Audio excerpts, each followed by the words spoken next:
Well, good evening, everyone.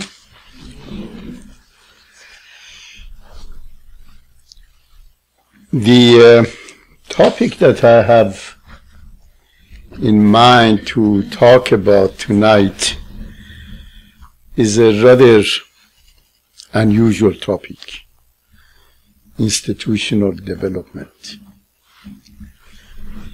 And when we think about institutional development, we have to first think about what is development, what is institution, and how institutions develop, and then what are our roles in those institutions. And after we have done that, it may become clear why I chose this topic. It may not. Okay, so we see. We hope that it becomes clear.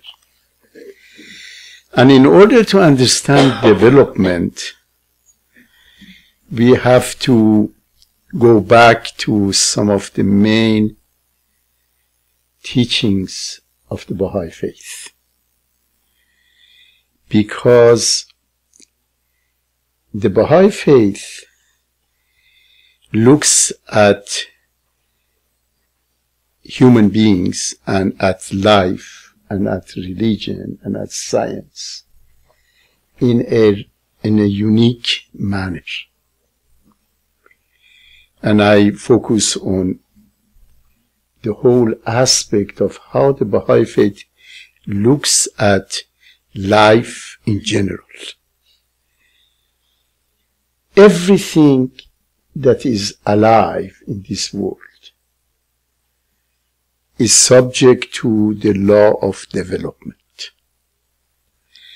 In other words, life and development are interconnected. If a living organism stops developing, then it goes toward death. So everything has to evolve, has to develop.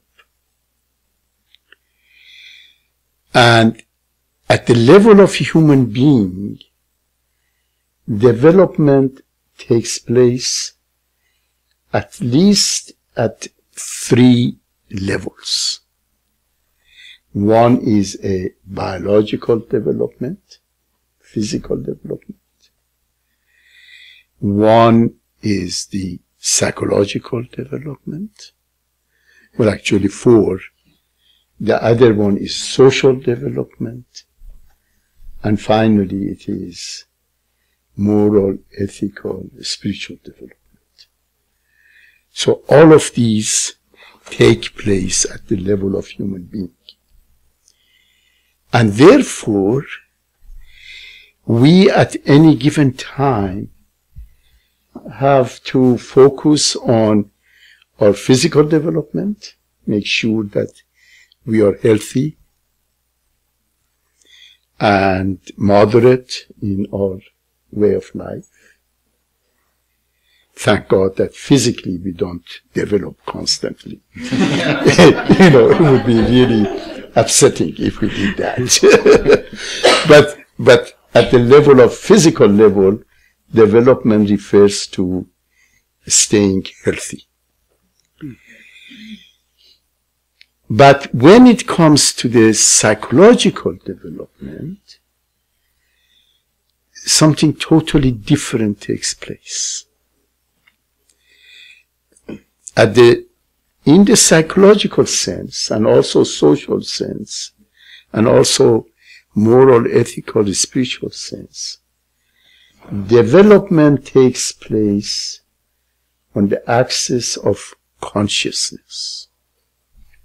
In other words, what develops in human beings is our consciousness, our awareness, the way we understand things, the way we develop knowledge, the way that we experience things, the way we love things, the way we control ourselves, the way we evolve in our activities in life. All of these are part of our consciousness. You know, human consciousness has 3 dimensions. The dimension to know, to love, and to decide, to choose. And we constantly have to develop in these areas. The whole purpose of education is to help children and adults to develop intellectually, to develop emotionally, to develop in terms of interpersonal relationship, in terms of moral behavior and standards. Everything is subject to development. Now, human development is possible on the wings of science on the one hand and religion on the other hand. We fly, we develop, we evolve, we grow on the wings of science and religion. And therefore science and religion have to be in harmony with each other, and both of them have to evolve. And one of the fundamental problems that we face in our world today is that while science is evolving and developing, the major religions of the world have stopped growing. They all want to go back to the pure original place that they were, and there is a misunderstanding of the concept of religion, because people generally think that there are different religions in this world, and these religions are at odds with each other. And they say, look at the history of humanity and to see how much problems have come about because of that issue. Now, in the Baha'i faith, the view is that there is only one religion. Religion is the medium of connection of humanity with God. And there is only one religion. And religion is renewed, is evolved, develops as humanity develops. So therefore only one religion. And if you look at different religions of the world, you will see fundamentally they are one. I remember many years ago, I was traveling in India, and I was invited to go to Indore, which is one of the major cities in India. They told me this is a small city, and by a small city, there are 5 million people. Okay, so, all right, a small city. So, there in Indore, there is a big Montessori school. It's claimed to be the biggest Montessori school in the world. And it is established by Mr. Shah, a good friend of mine. And he invited me to go there and to give some talks. And at that time, there was a major crisis in Indore, because there was a mosque which had been built for several hundred years, and the Hindus claimed that the mosque was built on a holy ground of Hindus. And the Hindus wanted to go and demolish the mosque. So the whole city and the whole region was in a state of crisis, enormous crisis. And my talks that I had been invited to go there was on unity and peace. So when I arrived there, my host said that we have received a a communication from the governor of Indore, whether you are willing to talk on unity and peace at a major conference, major event, that the governor would himself come and preside over. You should, sure. So they did that. It was huge gathering of people, and they did all kind of Indian things that they do. They put garlands of flowers around the neck, and and I'm being allergic to flowers. So what do you do when you're allergic to flowers and people put garlands of flowers on your neck? I said, these garlands are so beautiful, so fantastic. I don't want to damage them at all. Allow me to take them out and put them in so that I take it later and take care of them. So anyway, so I gave my talk on unity, and there were several thousand people there. Because it was the desperate effort to do something. And then after the meeting, there was a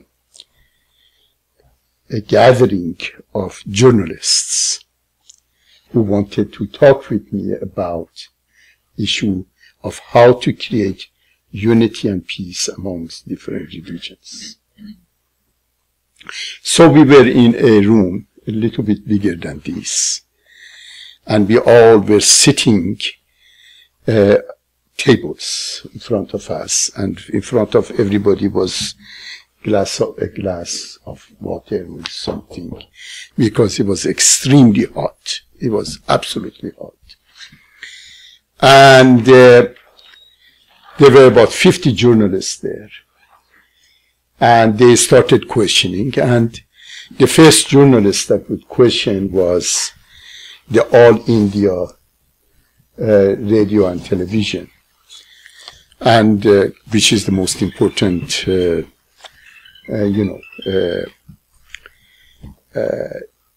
broadcast system in India. And the gentleman said, okay, you have talked about unity and peace among religion. What would you do if I bring tomorrow to you the leaders of Muslims, Hindus, and Sikhs here? What do you say to them? And that's a very difficult question, and the television and radio and everything.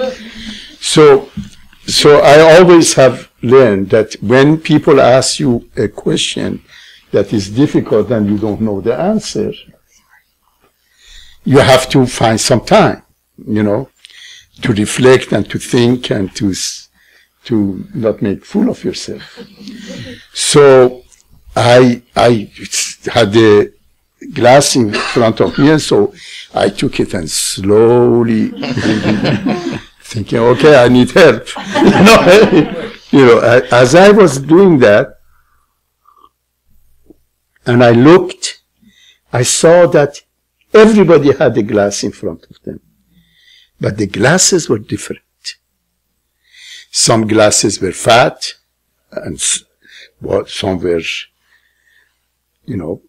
different shape. All of them were ugly, but nevertheless, there were all kind of different glasses with different colors and this and that.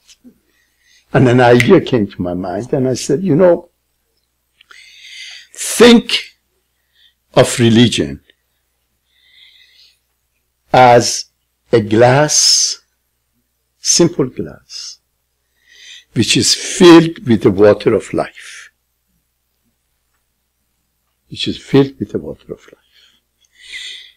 And if the leaders of these three religions come tomorrow, I would tell them, go back to the beginning of your religion and think about what was the nature of religion. You will see it was very simple, and there was no rituals, no activities of different kinds or anything. And they were a set of teachings that were very clear, very specific. You have to be loving, you have to be truthful, you have to be compassionate, you have to be kind, you have to be peaceful, you have to be moderate. These are the religions, the major teachings of all religions, which are like pure water of life.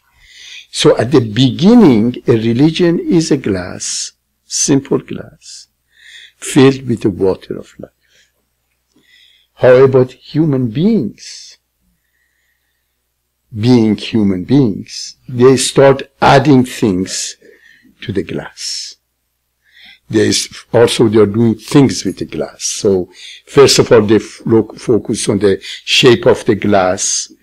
So they make temples and make mosques, and they build different cathedrals and so forth. Those are all shapes of the glass, different shapes of glass. And then they start adding things to the glass. A little bit hatred in the glass, a little bit prejudice in the glass, dislike for this group, suspicion of that group, this nonsense, that nonsense. They all add into the glass.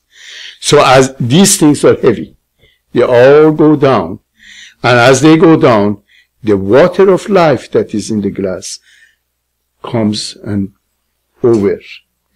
And after a while, we have beautiful glasses, all decorated nicely and have golden domes and this and that. And in them, there are prejudice, superstition, nonsense. And they become the cause of conflict, they become cause of disunity, they become of all kind of difficulties that we see constantly. So if tomorrow you bring those leaders to me, I would ask them to empty their glasses and go back and fill it with the original teachings of the religion. And they will be surprised that they are all the same. They are all one. And they are all based on the fundamental requirements for unity, peace, and harmony among people. Which obviously they liked it because they all went like that. In India they go like that when they like something, right? So that's the whole notion of that religion is one. But although religion is one, religion also is progressive, is evolving. And it evolves, goes from time to time according to the needs of humanity. There is a constant, everlasting covenant relationship between God and humanity. And at the core of that relationship is that God has created us and He never leaves us alone. And He constantly gives us the necessary spiritual direction to evolve and develop. Because the whole purpose of life is to develop. If we don't develop, we die. So on the one hand, He has given us the intellectual capacities to develop sciences and arts. And on the other hand, He gives us the spiritual teachings so that we can bring these two together and can begin to evolve and develop. Another issue about development is that development takes place both at the individual level and at the collective level. In other words, we individually evolve, develop, and grow constantly. And also we collectively, as societies of people, are evolving and developing. And one of the concepts in the Baha'i faith, which is very fundamental, is that if we look at our world today, we see that our world today is fundamentally in the adolescent level. In other words, both the thinking of people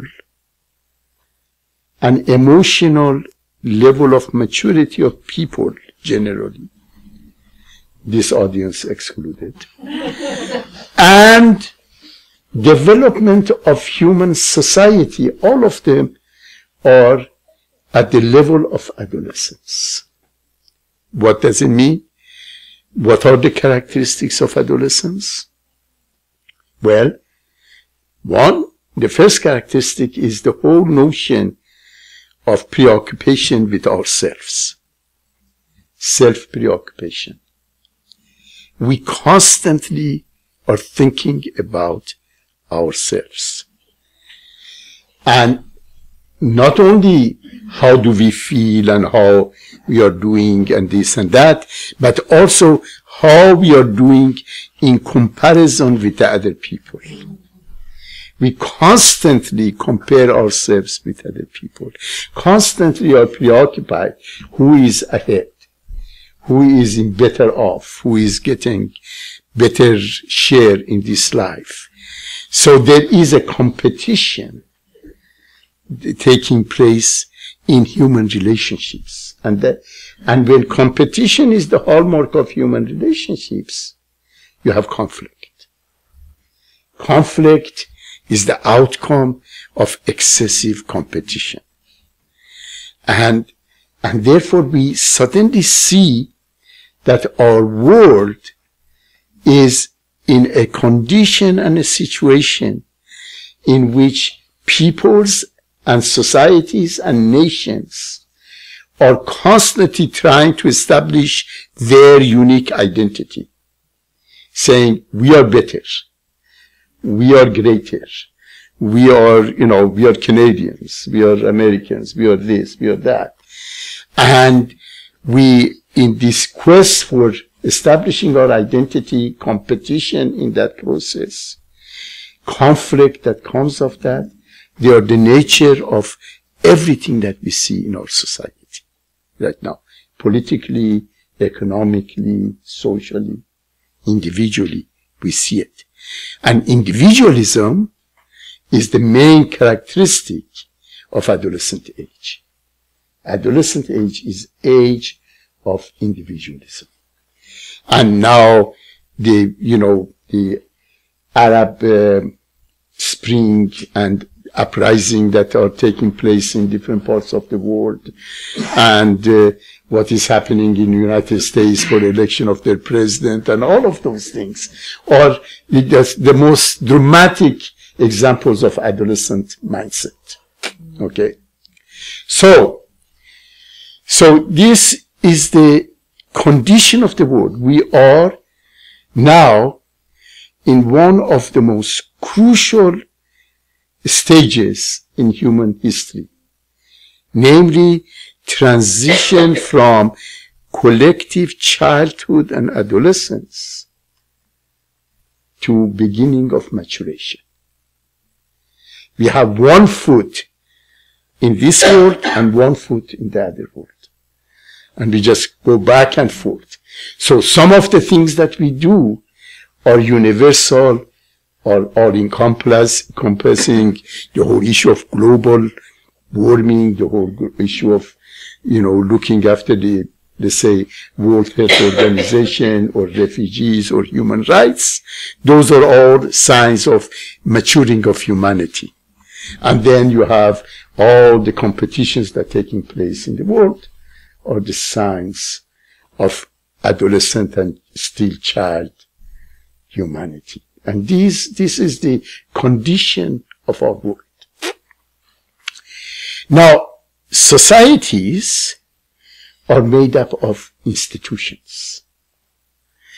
In other words, there are certain foundational institutions upon which the edifice of society is built. Okay?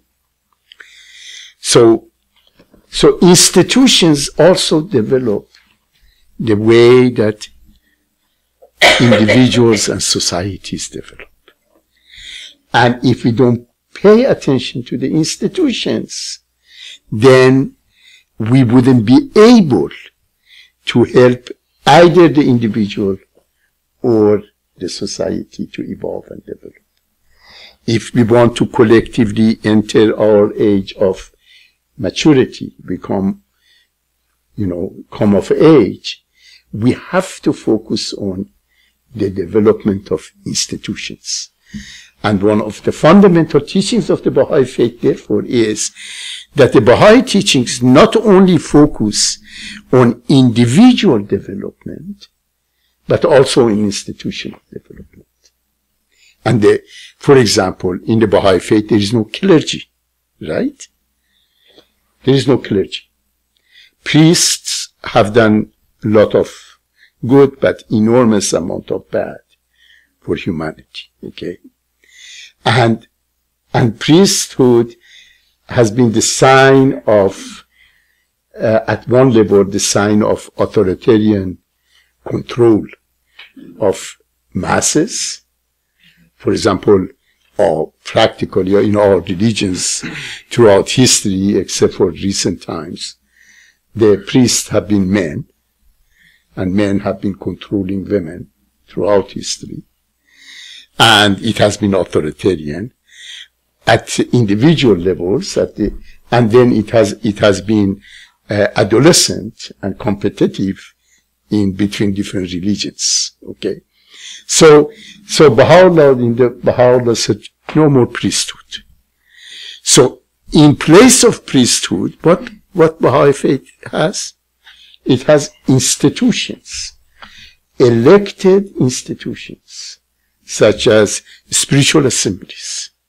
The spiritual assemblies that are elected in every city and every village and every country. There are thousands of them around the world, okay? We have here in this area, Saanich Assembly, Spiritual Assembly, Victoria, Carlwood, Souk, this, that, all of them are spiritual assemblies. These are elected bodies, and their fundamental task is to create unity among people, peace and unity. And the only way that they can elect peace and unity is through instrumentality of justice. Because it is impossible to create unity unless you create justice. Now, let's take one institution that all of us are familiar with and study it a little bit, and that's the institution of marriage. Okay? Let's see how marriage as an institution develops. Okay? All right. All of you who have been married, you know what I'm talking about. Those who you are not married, then you have observed it in others. So everybody knows about marriage. At the beginning, marriage has 3 phases of development. Every institution has 3 phases of development.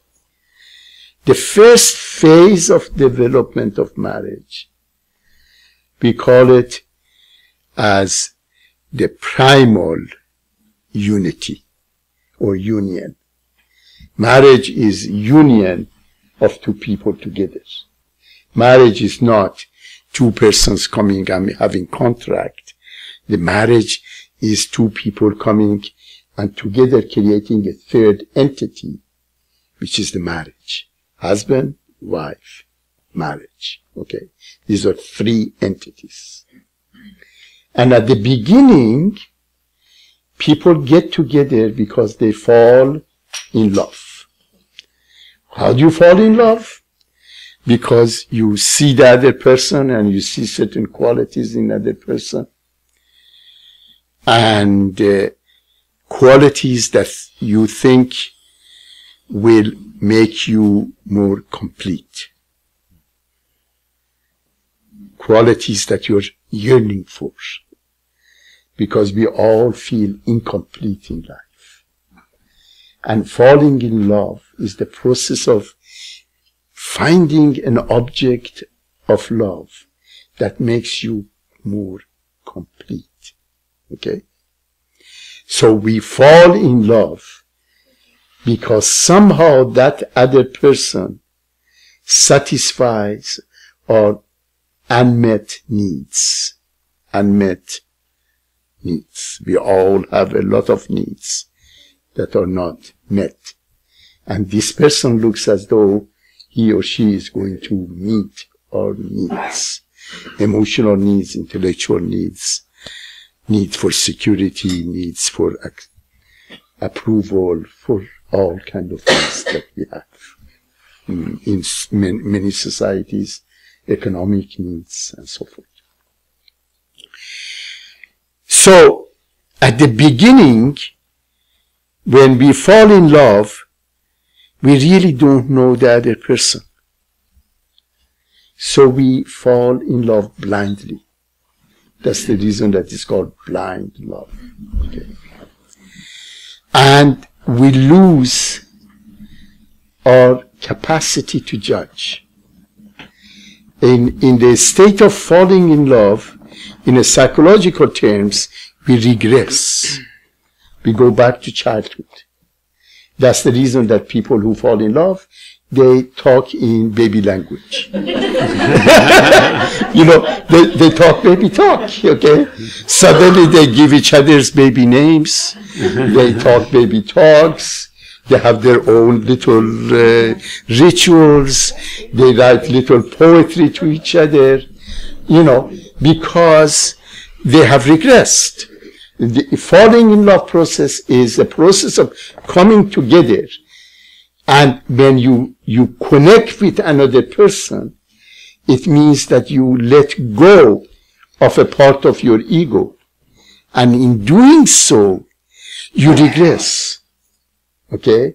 And so that's the romantic phase also. It's a very romantic, because during this phase, we see in the other person what we like to see. So the other person becomes the embodiment of the perfection for us. Okay. And that is the first phase of development of institution of marriage. It's called the primal union. Then, unfortunately, this period doesn't last very long. Okay? Sometimes lasts few weeks, sometimes few years, but doesn't last very long. Okay? And we enter the next phase. And the next phase parallels adolescence of institution. That's the phase that we begin to realize that there are many things in the other person that we don't like. Okay? There's all kind of things. From the way that they eat their food, to the way that they do this or that, or noises that they make, or ideas that they have. Doesn't matter what it is. We just begin to realize that this person is not the person that we thought we have been. The second phase lasts and lasts and lasts and lasts, goes for a long, long time. As a matter of fact, because the world of humanity right now is in adolescence, and because humanity's mindset still is in adolescence, the institutions of our time also are stuck in adolescence. That's the reason that majority of marriages in our world today are conflicted. Okay? They are conflicted. They are a state of struggle. They're a state of either they have an arrangement that one of them says, I am the boss, and the other one says, yes, you are the boss. Okay, which is the marriage of authoritarian nature, which is the typical marriages in human history, that men would control women, or women control men occasionally, but that would be the structure. One would take the leadership in the marriage and the other one would follow. And that has been the history of humanity until recent years.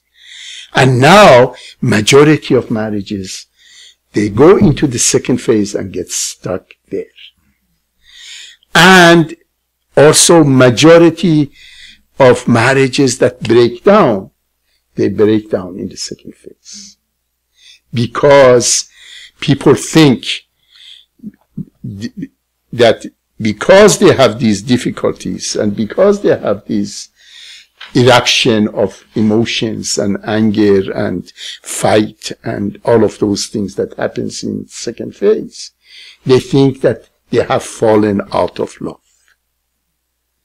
And they usually put it in a modern language, you say, we have grown out of each other. We have, we have grown apart. We have grown, one person has grown more than the other person. We are not developing at the same level, or all kind of explanations are given to justify separation. And majority of marriages that they break down in this phase because people remembering the romantic phase. And they say, oh, only if I could go back to the previous phase. And that's the reason that you see people suddenly say, oh, I have fallen in love with somebody else.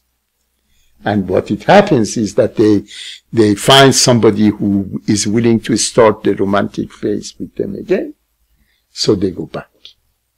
So they leave this marriage and go and start the other one. And then sure enough, soon thereafter that, they enter the second phase of that marriage. And that's a repetition that we see in many marriages.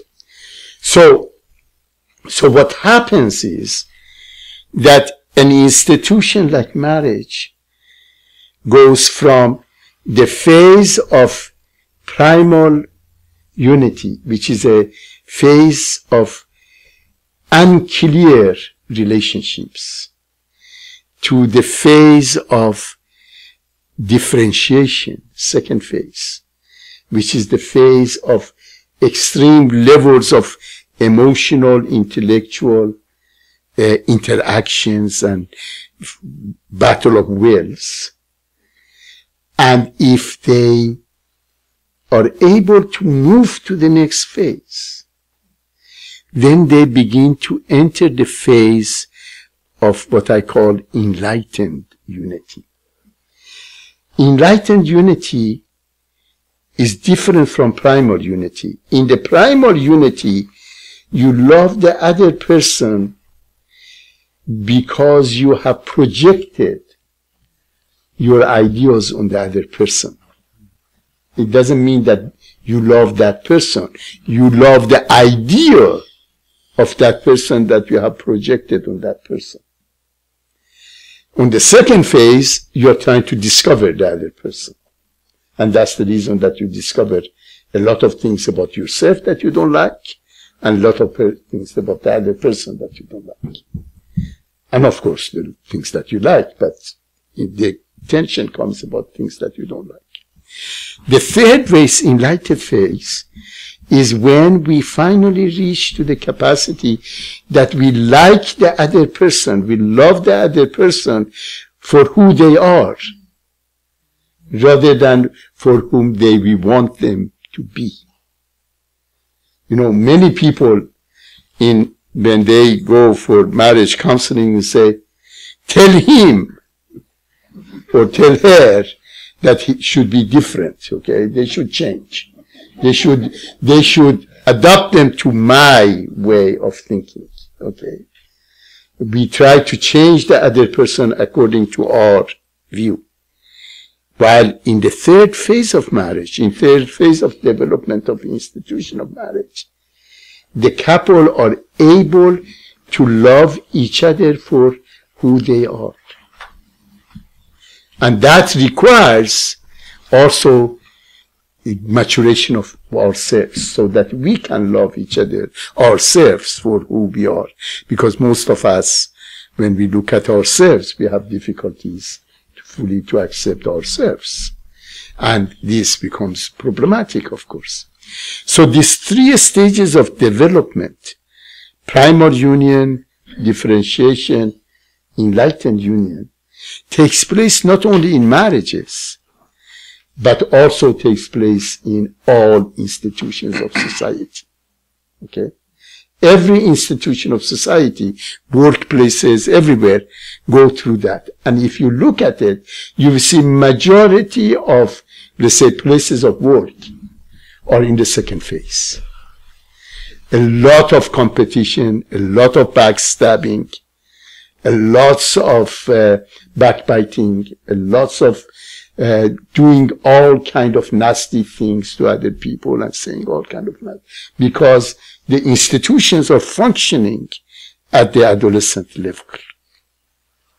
Okay, with the adolescent mindset, with the competition of adolescent level, and all of those conditions that are characteristics of this second phase. Now, the question comes, how to move from the second phase to the third phase. Now, many people ask, can we skip the second phase? And the answer is no. You don't skip it, okay? It's like people asking, can I skip adolescence? And then you have midlife crisis suddenly. And when you're 40, become adolescents. And when you're 50, become adolescents. Because you can't just skip. The law of development requires that you go stage to stage to stage. You don't jump. Okay. You can make it easier or worse, but you don't jump it. Okay. So, in the context of marriage, and that applies everywhere, but we talk about marriage because we all know it much better. The most fundamental requirement for moving from one stage to the next stage to the next stage is fairness and justice. Okay? In the marriage, fairness and justice can only happen if husband and wife accept each other as equals. If there is no equality, here we're talking about gender equality. If we don't have gender equality in marriage, then it's impossible to move to the next phase, because it's impossible to create justice in the marriage. Institutions would evolve only if they are functioning according to the principles of justice. And the principle of justice requires that men and women in the context of marriage, or in the context of workplace, or in the context of society, or in the context of government, be equal. And when we do that, then we would have justice, then we would have harmony, then we would have unity, then we would have peace. But as long as men and women are not equal, then it is impossible to bring about that level of maturation that is required. And equality again applies also to equality between races, equality between ethnic populations, equality between different groups and so forth. But here again, you can expand it and apply it to all institutions of society. But we just talk in the context of marriage for the sake of our discussion. So, now, justice, or here equality in the context of marriage, requires personal development. In other words, we as individuals have to evolve and develop to become just people. To become a just person, we need to develop ourselves so that we reach to the point that we are able to accept ourselves for both positive and negative qualities that we have, and continue on the on the process of self-development. I think one of the previous talks that we had was about that topic, so I wouldn't go about it here. But first we have to develop ourselves, to mature ourselves. And when we want to mature ourselves, we have to focus on our emotional development. We have to focus on our moral, ethical development, spiritual development. It just is not sufficient to focus on one of them.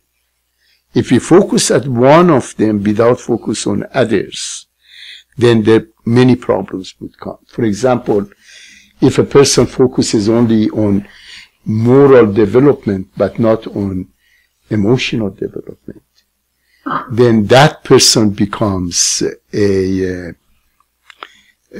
like a morality police. Okay? Constantly judging other people, say you did the wrong thing, you did the wrong thing, you did the wrong thing. Emotional development is essential because it is the context of emotional development that we finally realize that we are really not all that important. Okay, that we think we are important, we think we are important, we think important, but when we evolve and develop emotionally and mature, the more we evolve and develop in that context of maturity, the more we realize that we are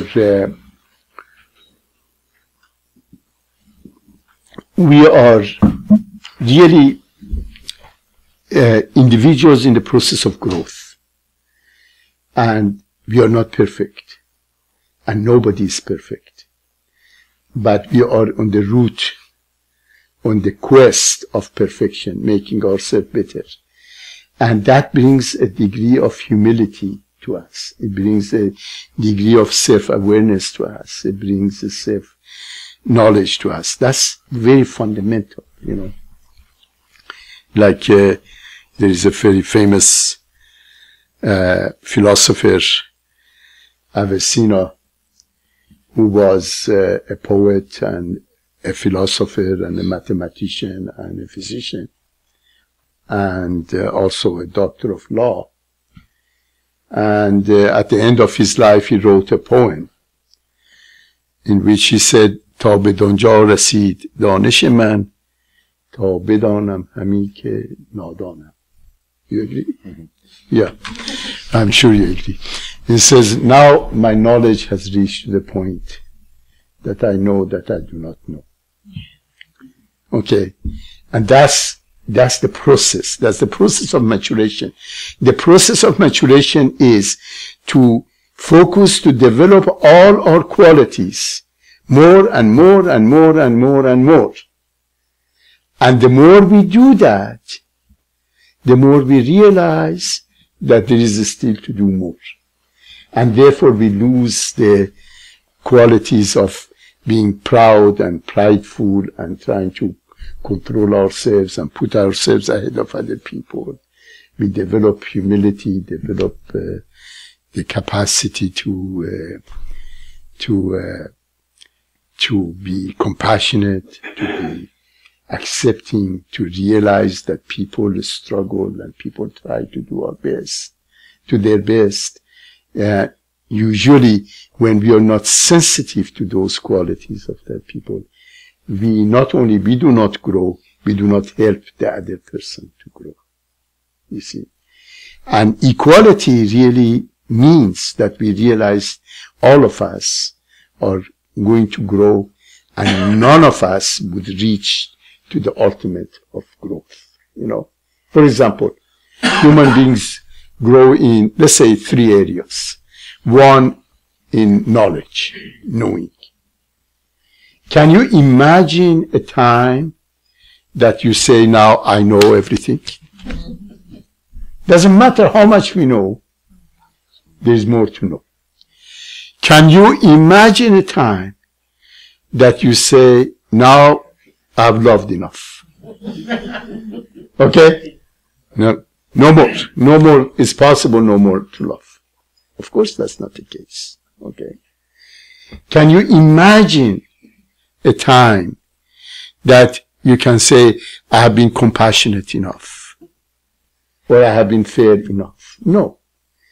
These are the areas of human development and growth in emotional and intellectual and the spiritual ways. And all of them are limitless. So there is no limit to human development.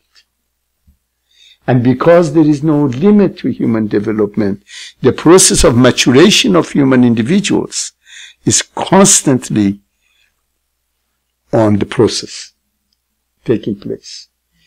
But at the institutional level, the maturation of the institution comes when, in the marriage, let's say, when the couple are acting in unity. Unity is the maturation of the institution. The same is about society. For example, the human society, the whole world, reaches a level of maturation when it establishes a universal unity in diversity and establishes peace, which is the objective of the Baha'i faith. Okay? And that's what we will do. Then, by doing that, by reaching to that level, by establishing a civilization of peace, then all the energies that we have, intellectual energy, financial energies, everything that we have would be used for other purposes, for developments of arts and sciences and betterment of life and betterment of health and this and that. And the whole world would change, would become a totally different society. And this is the objective of the Baha'i faith. The objective, the ultimate, Baha'u'llah said that he has come to this world to establish a civilization of peace, to bring peace to this world. And the only way that we can bring peace to this world is if we become peaceful. And the only way that we become peaceful is if we evolve and mature and go beyond the levels of childhood and adolescence to the higher levels of functioning as individuals and as institutions. And that's what we can do. That's our role in the society, in life, to evolve and develop in that process. So those are some thoughts that I had about institutional development and our role in this world and what we can do.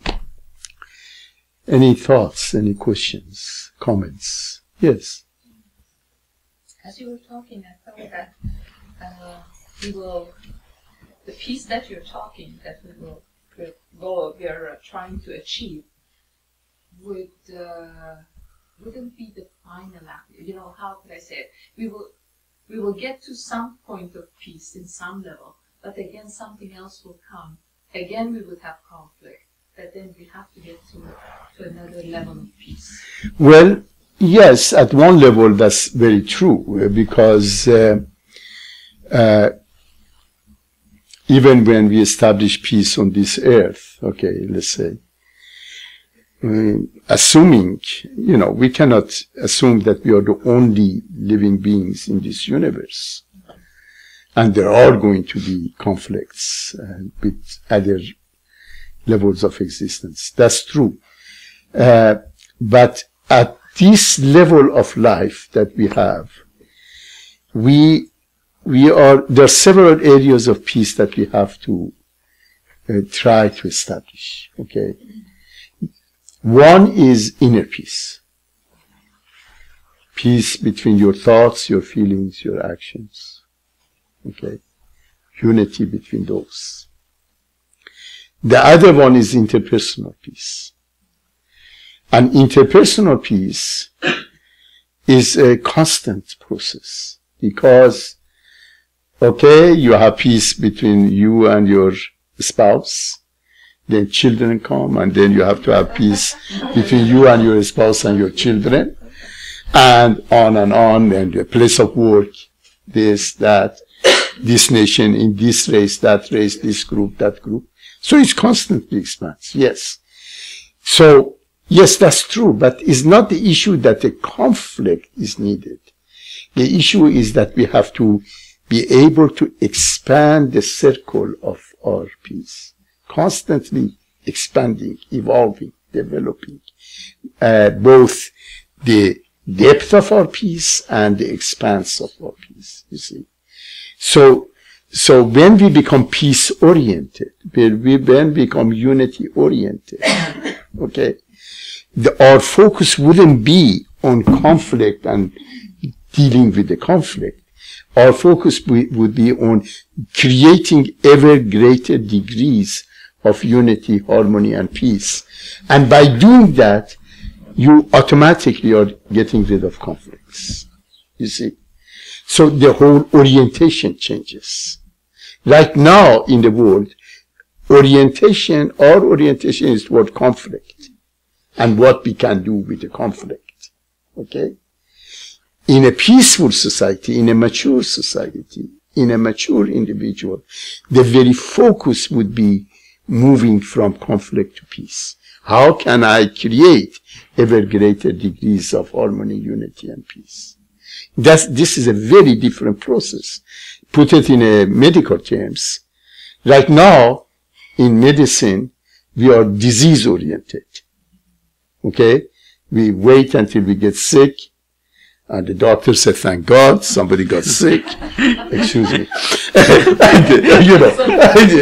And the process evolves, because we need sick people, otherwise doctors would be in bad shape, okay? But when we become health-oriented, our system would change. Everything would change. The way we focus on issues of health and illness would be exactly the opposite, you see. Does that answer your question? Yes. Yeah. Okay. Yeah. Yes. I have a comment. It's just a thought that the talk that you're having now connects to something that I was thinking. Yesterday there was a movie about Iran, the Green Wave, International Film Festival. I don't know if anybody here went. Extremely good film about how the Green Wave originated in Iran, and it actually shook me quite a bit. What I was thinking about it, basically there's been many films, and some of them touch on the Green Wave, some of the destruction of the environment. And all these problems that we have, the origin of that is money. And money translates to self-preservation and resources. Human need to accumulation is basically born on, I need to survive for 1 year, 2 years, whatever. But it gets to a point where we're no longer worried about self-preservation, but we're actually stepping to the I will take at your cost. And so, and even in worst case scenario, I will take it not at your cost, but because of you, to enact, to eliminate competition. In other words, I will take it just to make sure that you're no longer there. Yes. And so this is the issue about institutions. So Why is it that Canada is not helping Iran? It drives me crazy. We could be helping them. Why is it we're not doing it? It's all based on, we're so extremely self-focused. Which brings me to my next question in my own head. And because we're very unsure, people are not trusting too much of what, the mentality is, okay, so if I become all giving and all accepting and all giving to everybody, will people take care of me? It comes back to self-preservation. And so it is a question of being able to jump to the next level of trust. And you cannot do that until you basically, again, mature. And you can trusting God, trusting others, change yourself. And as you were talking about earlier about the projections that we have, every relationship that we have is a projection of what goes inside. Yes, yes. So when we ourselves know that we are loving enough from deep inside to others, then we can start trusting that others will exactly do the same towards us. That's right. And so it basically goes back to what you're saying. The one and most important solution to this institution is to know within ourselves that the good is in there, so that when we are helping somebody else, the one and only interest is not self-preservation or any other interest. It's just a pure, and I don't know, hopefully I didn't babble too much. Well, taking those ideas and put it in a more global level reminds me of that Baha'u'llah, in the Baha'i faith, it is said that the solution to economic problems of the world is spiritual. And that's because we are now facing enormous economic crises. It's a good idea to reflect for a moment. I'm not an economist, so I just would be very simple-minded. But let's reflect on what has happened during our lifetimes.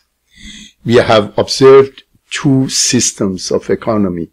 One is communism, and the other one is capitalism. Communism proved itself not capable of solving the economic disparity of humanity, even though it came for that purpose, and was established to bring justice to the masses of humanity and workers and so forth. In practice, it wasn't able to do it.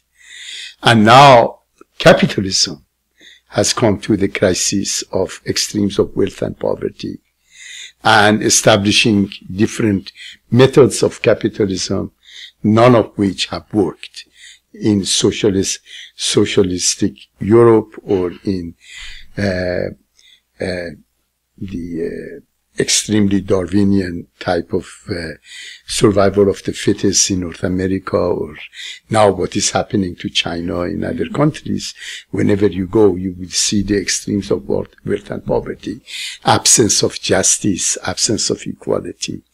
So the whole issue is that these are the characteristics of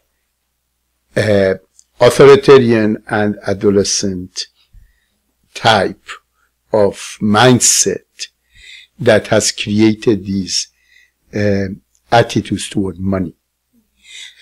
It's not that the world doesn't have enough money. You see, right now we live in a world that has been richer. Is never the world has been as rich as it is now. Never we have had as much food in this world as we have right now. But while we have millions of people who are dying of hunger, we have millions of people who are dying of overeating. It is the world that has created these extremes of one and the other. Solution to all of these issues and bringing the sense of security is when we establish that unity between us to move to the third level. Because in the third level of relationship, economic institutions of the world would definitely make sure that everybody is taken care of at fundamental level, okay? And a system of justice brought in. So you're absolutely right. It is the fear of self, being abandoned and self-preservation and all of those kind of things. But they're all symptoms of where humanity's got stuck. And we have to move from where we are to the next level of our maturation. You see, these are all symptoms of it. Yes, please. Knowing what we know today, what should we do differently, in few words? Well,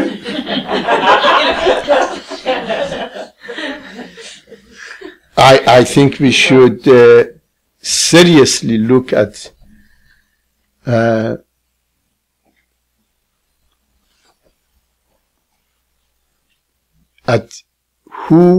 what kind of world we are creating for ourselves, for my family, even for myself, for my family, for my society.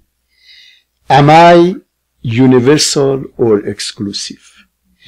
The most fundamental issue in my mind is that we have to become universal. You have to become all-inclusive. We have to realize that my welfare is dependent on the welfare of everyone else, and not exclude myself in that, and begin to search, to do a deep search in my own soul about how we are living. I have written a lot about it. I think you have to read it. I cannot describe it. Yeah, get one of these books and read it. And, I have addressed those issues, but you cannot say it in few words. Can I comment on one? Yes. If you don't mind. Of course. This thing that I keep hearing is, the welfare of others will ensure my welfare, whatever. Yeah. To me, that's still a reflection that we're still actually so preoccupied. Of course. We're not.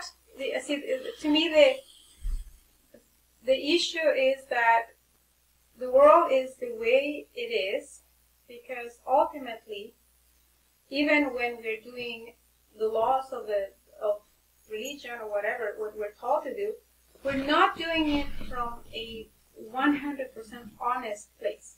That's right. It is, okay, well, I'm going to be good to 100 people because I know that ultimately I'm going to be taken care of. And so it's not actually coming from a completely divorced outcome. Well, it's very difficult to be completely detached. It is very difficult for us to be completely detached of ourselves. Okay. I think the best way of looking at ourselves is to look at ourselves as a tree, as a fruit-bearing tree. Okay. For me to be a tree, I have to have roots, which are my character. Okay. And the body, a trunk, and leaves, and blossoms. But ultimately, I have to have fruits. And delicious fruit, nurturing fruits. Fruits that others can take advantage of it, that others can read. So I think the most important thing to do is not to forget about self, but become fruitful persons. To become individuals who contribute to the welfare of society, give to the society. And the more fruitful you become, the more capable you are, the more you are able to others. And that is selflessness. Selflessness doesn't mean for me to become nothing, for me to develop my capacities to the extreme level that I can in order to be fruitful to the whole society. That's the best way I can think of it. Because otherwise somebody, somebody says, okay, I'm going to be selfless, I go and live